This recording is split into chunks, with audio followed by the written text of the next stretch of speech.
All right, man. This is episode number 77 of the Cozy Corner of Cinema. This is being recorded on Saturday, September 16th at 2023 at 4:20 p.m. And I've got to keep an eye on the wavelengths here because I was having some issues before with this microphone. And you figured at this point I'd probably just get a new microphone, but that hasn't happened yet because this one hasn't kicked the bucket just yet. I mean, if worse comes to worse, the episode that I had to do recently on my telephone showed that, there's definitely alternatives instead of using this one. But this one has yet to fail me, but I do imagine that it's probably on, uh, on its deathbed, so to speak. But hasn't failed me yet, so we'll see what happens there. Yeah, man. So hope you guys are all doing well, having a very productive and meaningful week. Hope you guys have been using your time the way that you want to use it, no matter what that might be. Whether it's getting your work done, seeing acquaintances, going somewhere, whatever it is you want to do. Just making sure that you are at the forefront of your life and that you're not sitting around and wondering what you're doing with your time while you're associating people whom you don't want to be associated with. I mean, that's just one of the worst things you could do. It's like, being like a walking corpse, man. You're not living your own life. You're just kind of drifting through the days as if, they don't really mean anything. And you sit back and you go, oh my gosh, the year's going by so fast, the month's going by so fast, and it's like, man, yeah, the older you get, it's gonna feel like time is going faster and faster. People talk about, oh, when I was a kid, it seems like the summers were never ending and stuff. It's like, yeah, you get older, you have responsibilities, you have financial responsibilities, personal responsibilities, but it's all about how you manage them and how, you're able to put in what it is you want to do in the time that you're available to do it. That's all that really counts, man. So if you're sitting there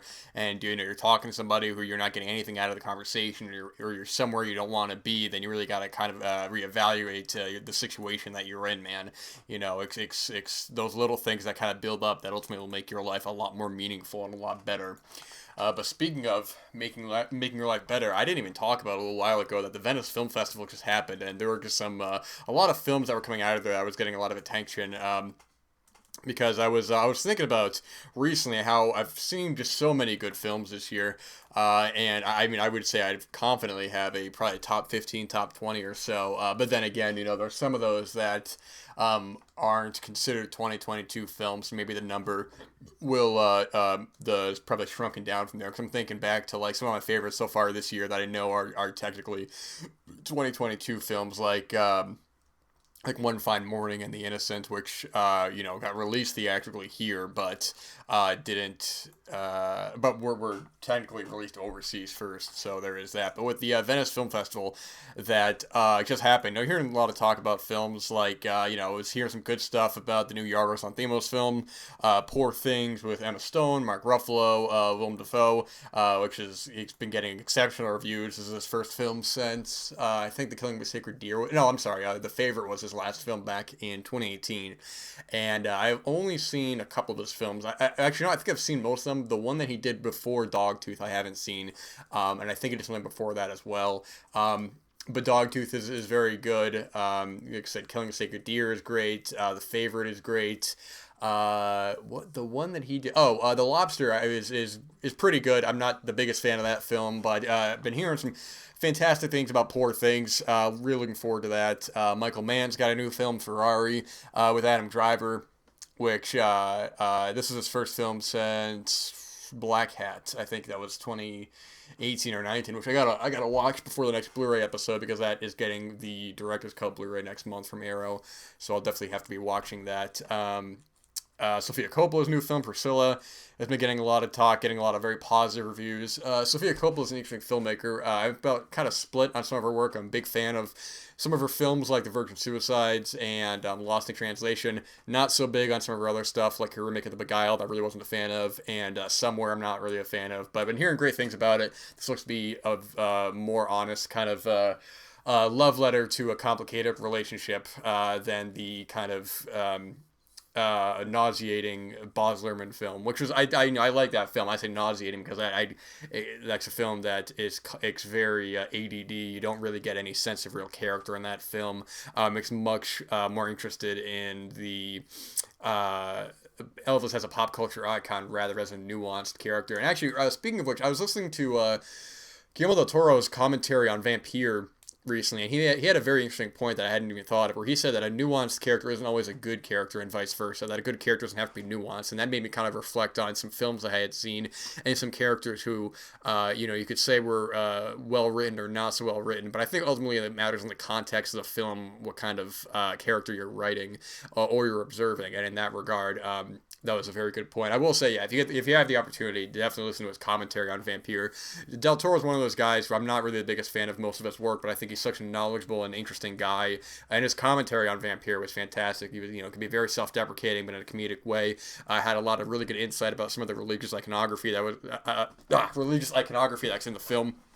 And of course, if you haven't seen Vampire, that's just a total masterpiece. But you should, if you're gonna watch that film, and even he says that you should watch that first and then listen to the commentary after, which is what I tend to do for really every film. I mean, which is that I haven't seen. Which is if I'm interested in the commentary, I'm never gonna watch a film for the first time with the commentary. That's just kind of an insane way to watch a film. You can't really observe whether or not you like or dislike a film, because one, you're not fully paying attention to it, and two, you're being influenced by an outside kind of a source. So somebody can talk about some of the meaningful aspects that's going into it, some of the reflections, then you're not getting these ideas from yourself, you're getting them from this commentator. But with that said, yeah, no, I mean, David Fincher's got a new film, The Killer. His first one since Gone Girl, I believe, was his feature. This was his last feature that he did. I think he did that show Mindhunter that lasted for 2 seasons, and then now this is his new one. But plenty of great stuff coming out. That's gonna, and the thing as well is that, I mean, these are just the films that we know. That are going to be coming up. There's going to be a lot of stuff that's going to be popping up. I mean, there's been films like lately that I've heard of like a month before I saw it, and then I'm like, oh, that's a great film. Like, yeah, yesterday I saw the new film with Gael Garcia Bernal, Cassandro. And I hadn't even heard of that 2 months ago. I saw a couple trailers for it at the cinema, and I saw it yesterday, and it's already shaping up to be one of the best films of the year. One of my favorite films of the year. Really exceptional work. Gael Garcia Bernal is a really great actor, and I also recommend the film that he did in 2012, just called No, shot in a very interesting way of kind of these 80s news cameras, this video kind of style. That's a really solid film as well, and that's a film that I could definitely see getting like a Criterion or something at some point, because I don't even think it has a Blu-ray, or maybe it does. I just kind of thought of that on the spot. It totally could, but some of that kind of came and went. I think it is very good. But either way, speaking of catching up from previous conversations I've been meaning to have, my memory is it's not as fresh on maybe this film, but it's one that I did want to make a point to talk about, because I saw some a couple weeks ago, and it's from a filmmaker who I really like a lot, Ramin Bahrani. This was his debut film from 2005 called Man Push Cart, and this was the third film of his that I've seen. Let me pull up his IMDb right here so I can get a background from this. So he had done some shorts before. He had done... actually, maybe this wasn't his feature film. It looks like his feature film was a film from 2000 called Strangers. So I do apologize for that, but I am not familiar with this one. So he did a short before that. This was his feature in 2005. And the films of his that I had seen previously before... That's a redundant statement previously before. The films I had seen of his previously before I'd seen this one was Chop Shop from 2007, Goodbye Solo from 2008, and 99 Homes from 2014. And I think I saw 99 Homes first, unaware that he was the director behind that. I didn't find that out until after the fact. I remember when Goodbye Solo came out in 2008. I remember seeing trailers for it at the cinema. And it was one that was always on my radar, but I'd never seen it. And then I finally saw it last year, I had to have been last year, maybe 2 years ago. I don't remember. But all of his films have a very interesting style, and I would say more so when it comes to Man Push Cart, Chop Shop, and Goodbye Solo. Even though 99 Homes has those elements as well, that's definitely a little bit of a bigger film, more so in just the fact that it has big actors in it. You have Andrew Garfield and Michael Shannon in that film, but it still has his... I don't even want to say observational style, because it's not really that. When I think of it like an observational, I think of maybe...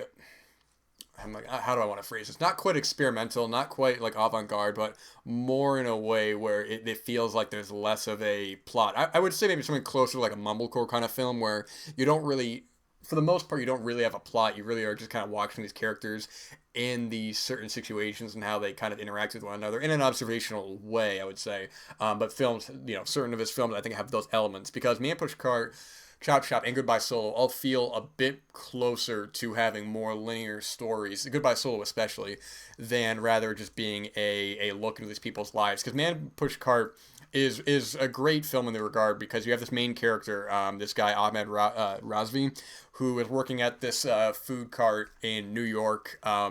He is very quiet. He keeps to himself. I mean, he's like social when he needs to be. You know, the job itself isn't so bad, but you know, he's got to push his cart up a long ways away to get to this prime spot in New York, and you know, he basically runs into another guy who they sort of form a little bit for friendship. We learn a little bit about Ahmed's past, so maybe some of the stuff that he doesn't really want to talk about. We learned a little bit about his character, and he starts to form kind of a friendship with this other character, Naomi, I forgot what her name was, played by Leticia Dolera, who horror fans will know her from Record 3 Genesis.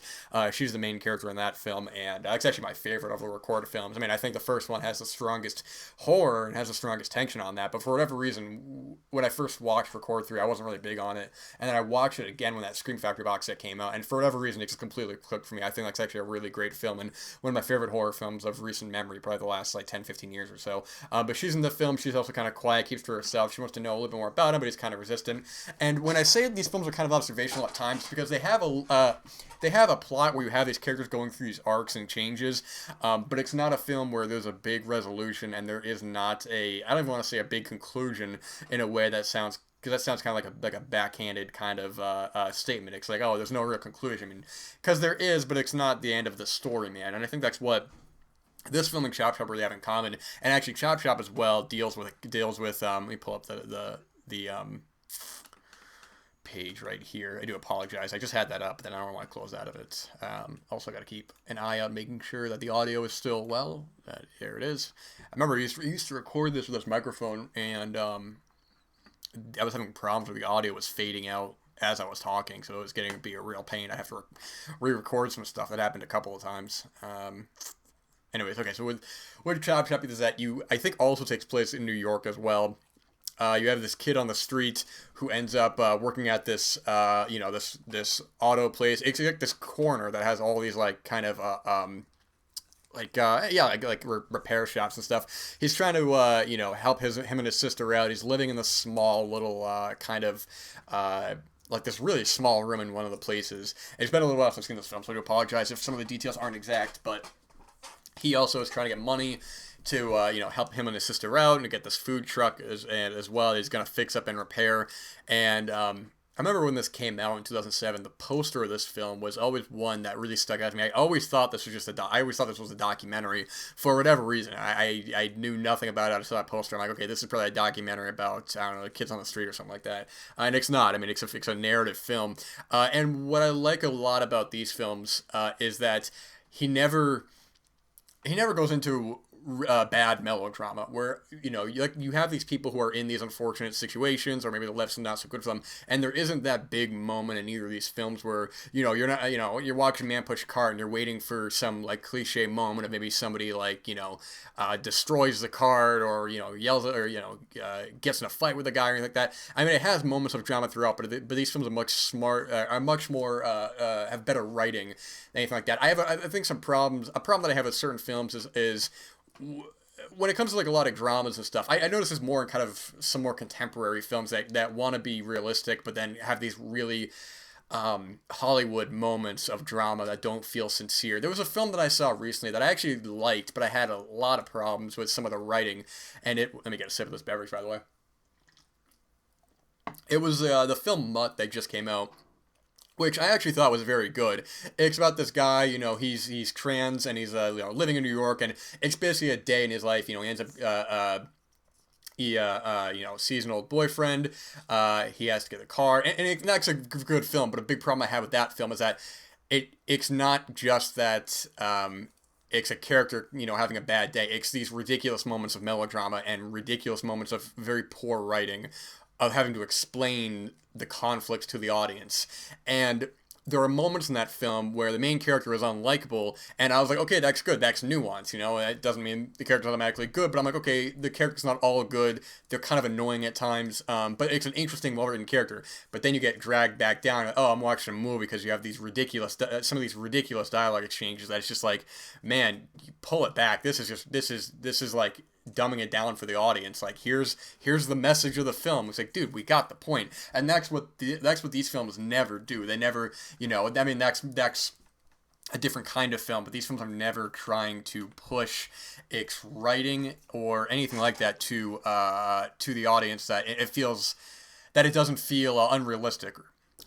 His favorite of his work, to me, is Goodbye Solo from 2008, and it's a little bit of a closer narrative, but not entirely. It has this, I'm gonna butcher this name, so I do apologize. Suleiman C. Savain or Sai Savain.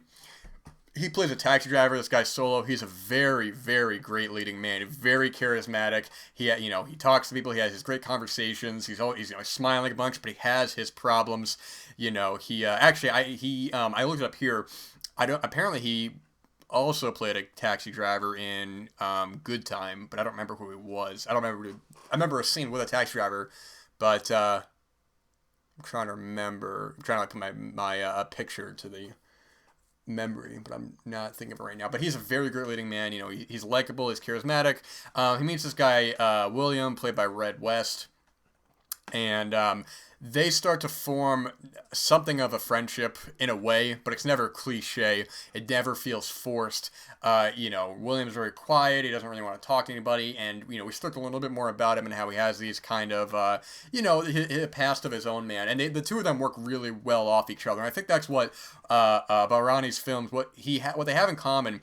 He's really great with actors, man. At least getting really great natural performances out of them, because even when you get to maybe his biggest work, that at least that I've seen, because he also directed an adaptation of Fahrenheit 451 for HBO with Michael B. Jordan and Michael Shannon as well, which I haven't seen, but I heard some not so great things about it. But when it comes to 99 Homes, you have you know,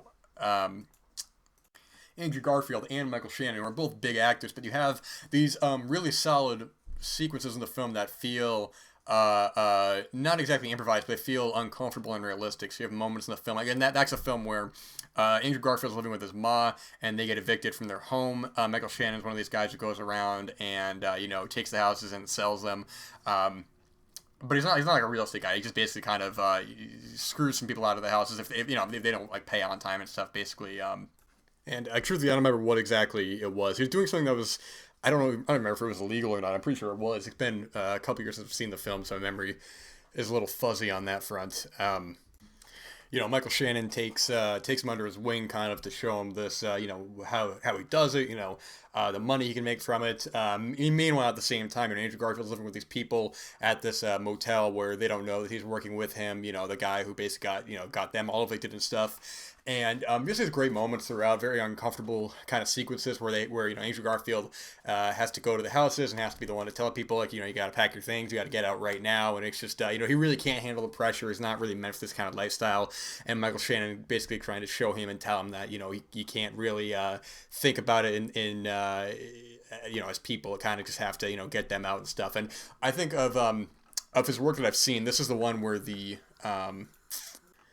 characters in this film are, I think, a little more definable as protagonists or antagonists as opposed to his other work where they're really, you know, there's not really a real antagonist in any of his other work. It's more just about following these characters. And this is a different kind of film. That's why I think mentally I kind of group those films together, Man Push Cart, Chop Shop, and Goodbye Solo, because this film is has the elements of his filmmaking that, you know, you would come to expect at that point if you'd seen his work, but it's also his own, it's a different kind of film. And he also did the film in 2012, what the hell is the name that I just had it here?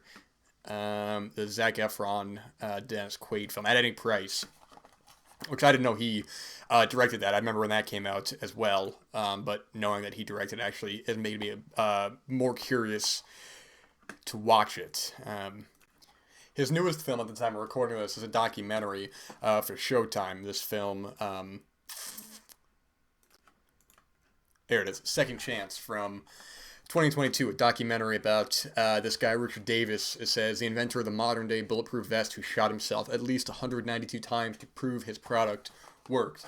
And that sounds like a great documentary, even if Ramin Bahrani wasn't involved with it. So that definitely watched at some point. I forgot who I was talking about recently. That I think it was the guy who. No, I don't remember. I was talking about some director recently who had a couple documentaries coming out that looked good. Oh, it was the guy who directed Tickled had something come out fairly recently that I really wanted to see. I wrote it down, but I don't remember what it was called. And I think I might watch his version of Fahrenheit 451, just out of curiosity's sake. But like I said before, I've heard some not very good things. So it shouldn't, deter you from watching or not watching a film. Ultimately, if you're not going to watch a film, or if you're going to or not going to watch a film solely because of what other people said, then you're going to be really missing out on a lot of films, a lot of works that you wouldn't normally expose yourself to, man. Because I was talking to somebody recently, they were asking about a film, and I said, yeah, I heard it wasn't very good, but, if you do watch, you know how it is. And they were saying that, I don't think I'm going to watch it then if you're saying that people said it wasn't very good. And I said the same thing I'm going to say here. I'm like, nah, man, every film you watch is a risk, whether you like or dislike it. We all have films we like that the majority don't, and vice versa. That doesn't mean anything. It just means that you get something different out of the film. Same goes for like music or books or anything, man. It's all about what you get out of it emotionally, It's like, yeah, there's plenty of dumb comedies that I love that people hate and stuff, and, which I think is insane to hate a film. I mean, that's just like, it's just a film, man. I mean, even the worst films that I've seen, which are very few, I don't hate any of them. If I saw a film that I consider to be one of the worst films ever, and somebody said, they asked, should I watch it? I'd say, if you think you want to watch it, go for it. I'd never want to turn somebody away from a film, no matter what my opinions are. I'd rather talk somebody into a film, especially if it's a film that I like, that they can either like or dislike. But this idea that's just like, oh, I don't want to waste, an hour and a half or 2 hours. It's like, man, you risk time every day. You risk leaving your house, getting in your car if you get into a car accident. You risk going to the grocery store. Oh, they don't have what I was looking for. Life is full of risks, man. That's the name of the game, man. So whatever it is, man. But I should also say, his films are all pretty readily available. Man Push Cart and Chop Shop both have Criterion Blu-rays. They might also be on the Criterion channel as well. I don't know. Goodbye Solo I watched for free on YouTube. That was uploaded by YouTube. I don't know if it's still up there or not, but that's pretty easily accessible. 99 Homes, I don't know if it's streaming anywhere. I think I got that, I think from Netflix. Rented it from Netflix a while ago, a couple years ago, so I don't remember. But anyways, all his films are easily accessible. So if you're curious about any of these, you don't know which one you should start out with. Man Push Cart and Chop Shop both have the similar kind of feeling. So I think if you like one of those films, you should like the other ones. Goodbye Solo has those elements, but in a more kind of closer to traditional narrative, which is my favorite of his work. I'd probably recommend that first if you're curious about it. But 99 Homes as well is good. I mean, he hasn't made anything that I haven't disliked. Or that I have disliked, I apologize. So, when I think about, just my favorite contemporary filmmakers of the 21st century, I'll think of like, him, and I'll think of S. Craig Zahler, and I'll think of Jimmy Saunier, and just these really terrific filmmakers, the Safdie brothers, making really just solid, interesting work. Even if I don't love every single thing that all these guys did, I can confidently say that they're all interesting nonetheless. They're taking risks and doing cool things, and I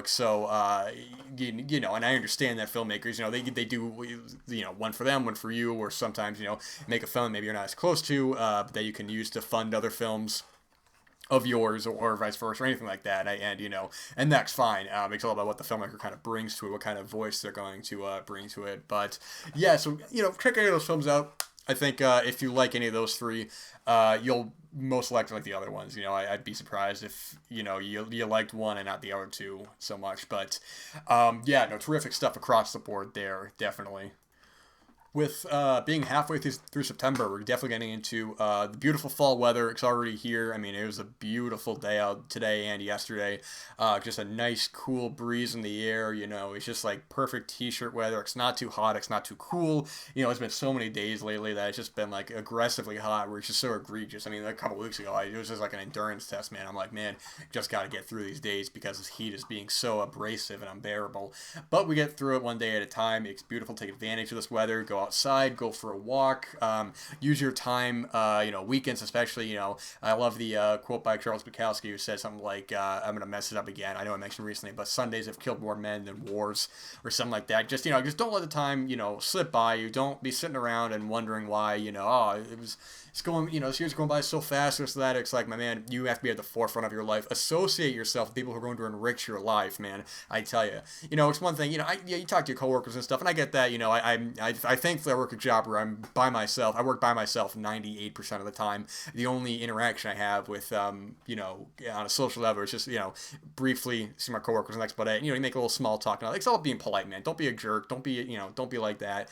But outside of it, you just want to just surround yourself with people who are going to recommend you art, who are going to enrich your life, who are going to make you want to actually be around them. I'm not a totally social person where I want to go out all the time and do something, but I do enjoy talking to acquaintances because, you get film recommendations, you get book recommendations. Hey, have you seen this? Oh, no, I haven't. Have you seen that? Oh, I have. Yeah. This and that. You just kind of bounce ideas off each other. That ultimately ends up enriching your life more because you hang around with people who, you just meet some people in your life. They're just like hollow shells. It's just like there's nothing going on upstairs. It's just like, they don't, you're not going to gain anything out of them. And if you like hanging out with them, that's fine.